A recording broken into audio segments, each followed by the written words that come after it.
What's going on, everybody? Today we're going to do something a little different. No automotive, but I will be smoking this delicious prime brisket for Easter Sunday tomorrow.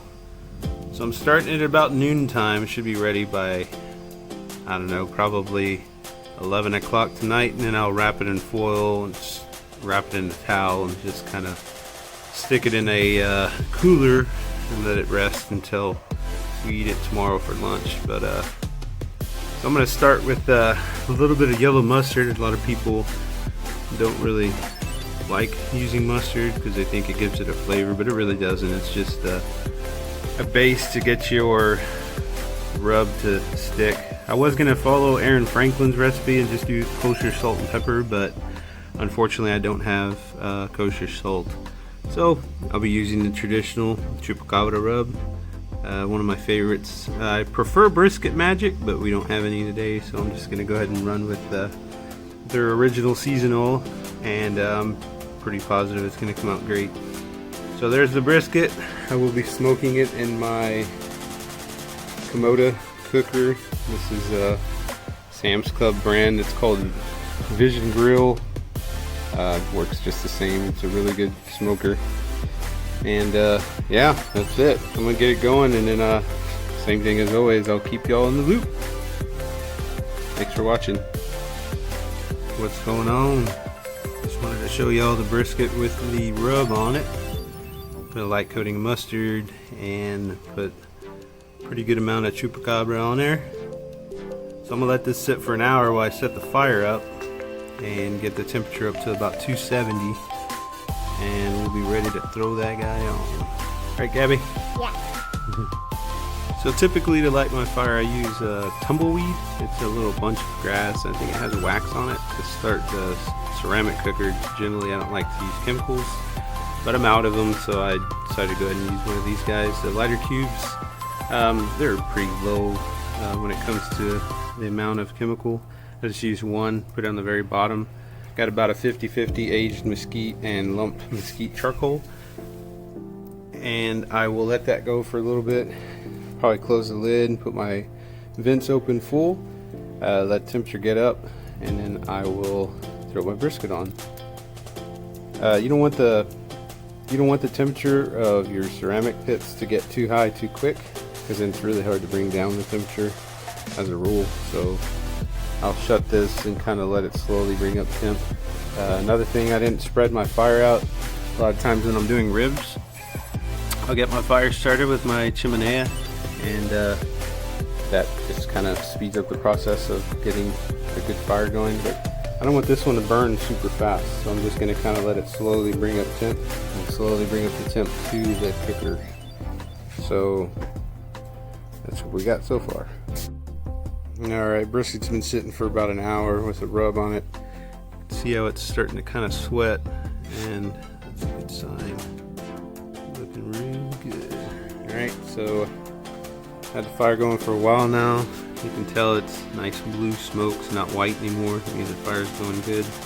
So here's the thing that I always do is my temperature on my gauge in the front of my pit is showing like 255-ish, maybe 260, when in reality my temperature right on the top of the grates there is 275. This ProGrade temperature gauge is awesome. It works on the Wi-Fi network, and it actually sends a signal to your phone, the live signal, so you get to monitor your temperature no matter what you're doing, you know, so it's pretty awesome. Show you how I got my thing cracked here. I'll probably close this just a little bit more and shut my top just a tiny bit more, just so I could bring it right around 270. So I'm a little high now, 277, but I'm going to open the pit and throw my brisket in.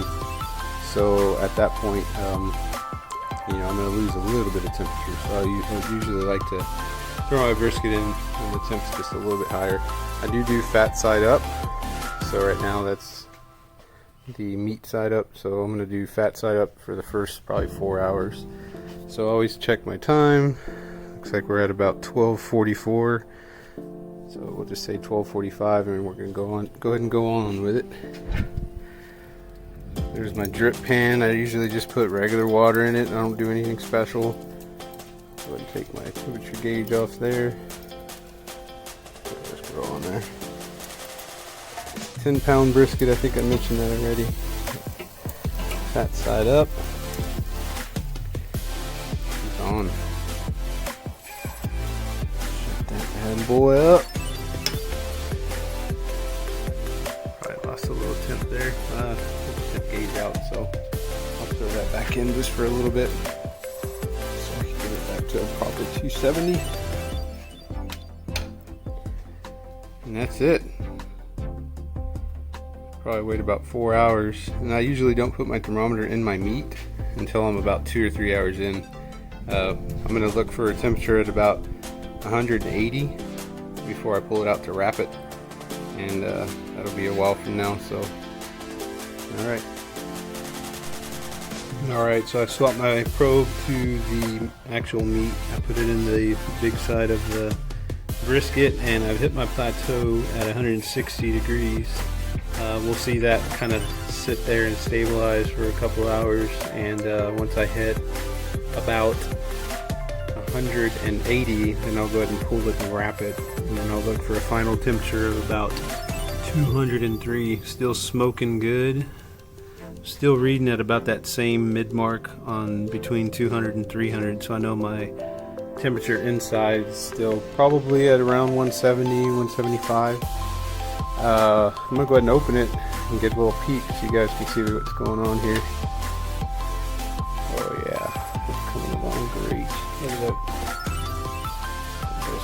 I don't want to open it too long, so I'll shut it back down. Cool, man, we're looking great. Another probably 4 hours, and we'll be looking real good. Alright, internal temperature came up to 180, so now it's time to wrap it. It's already starting to fall apart on the edges.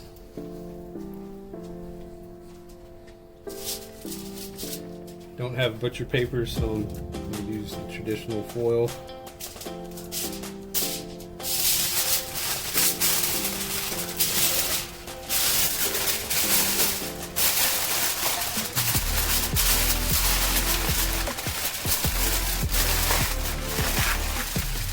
After it's wrapped, when you put it back in, let the temperature come up to about 200, 205 degrees.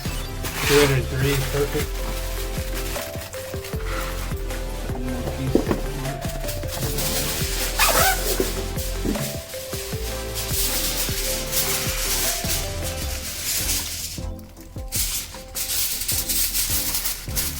You're going to maintain the temperature on the tip to 270.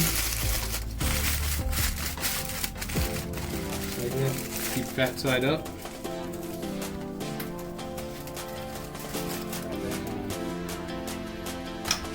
There you go.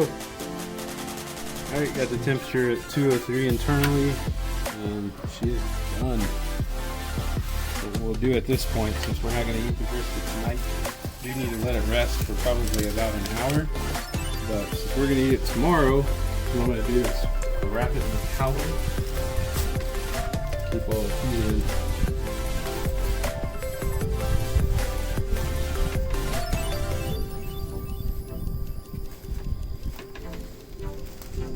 And I'm going to set it in an ice chest.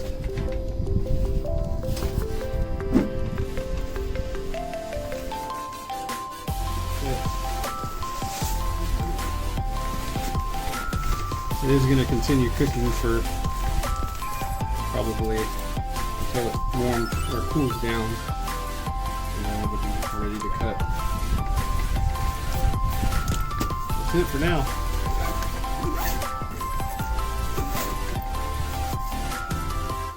Alright, there it is. 10 hours total. 8 hours cooking, 2 hours resting.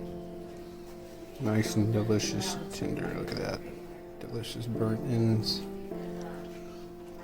Give it the flap test. Falling apart. Look at that. Oh yeah. Super good on the lean. The fatty's falling apart. Delicious. There it is. Happy Easter. Alright guys, if y'all like the video, Let me know in the comments below. Like the video, and maybe I'll do some more in the future. Alright, have a good one. Happy Easter again.